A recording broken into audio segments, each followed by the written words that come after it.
It's a little bit of an early morning for me, although it's 10 o'clock because I was in really late last night, so I had to sleep in.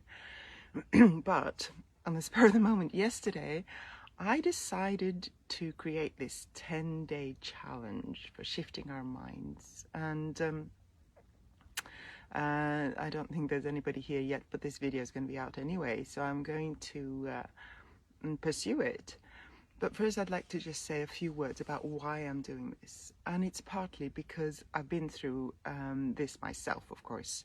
I've worked at shifting my own mind about things a lot, and I know the effect it has. I can feel the effect it has.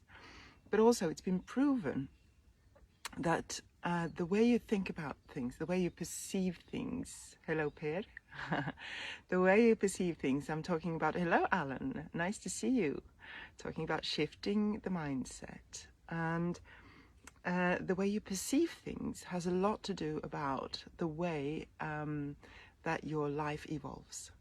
Now, why can I say that? Let's take a simple example about relations with people. Now, if you're angry with someone, that anger is going to be in you, right? And your thoughts are going to be affected by this anger. And this person might have done something, or it might just be this person's, I don't know, annoying you for some reason, an old story or something. And every thought about that person will be filled with anger.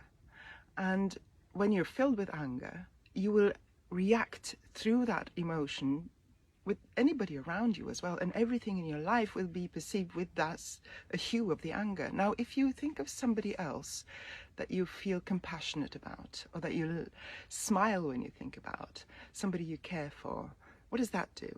Well, you act with compassion to that person, but you also start acting differently to people that come your way, and they're most likely get a smile from you, more likely than when you're angry.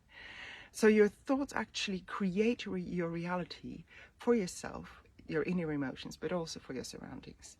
So now my 10-day challenge here is to touch upon some different moments of everybody's everyday life, or even larger aspects of your lives, and ask you to realize and to recognize what your thoughts are about or in those moments, and to give you some ideas of how you easily can shift it so that you experience life a little bit lighter, a little bit better, and you will interact with other people, maybe eventually at least, a little bit easier and lighter, and you'll find that you will learn to shift even in the most frustrating moments so that you can handle or tackle things in a better way.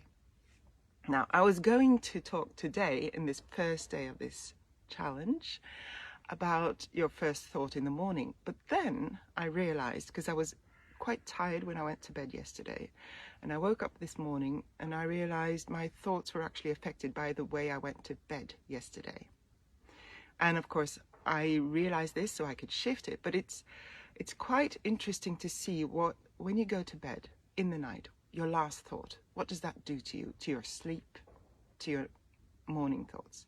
So my challenge to you today is, when you go to bed tonight, notice what your thoughts are. Maybe you're in a good place, it's not a problem really, but you can still notice. It's important to notice where you are and acknowledge it. And if you're in a frustrated place, if you've had an exhausting day, conflict, whatever it is, what are your thoughts as you go to bed? Are they filled with these emotions? Just notice it, acknowledge it, because maybe it's been a strenuous day, maybe you're justified in having these emotions. It's not that, we're not trying to eradicate your reactions, your emotions. We're just trying to create the shift, the experience and the muscle of being able to shift your thoughts so that you can have a better experience in your day. And let's start with the sleep.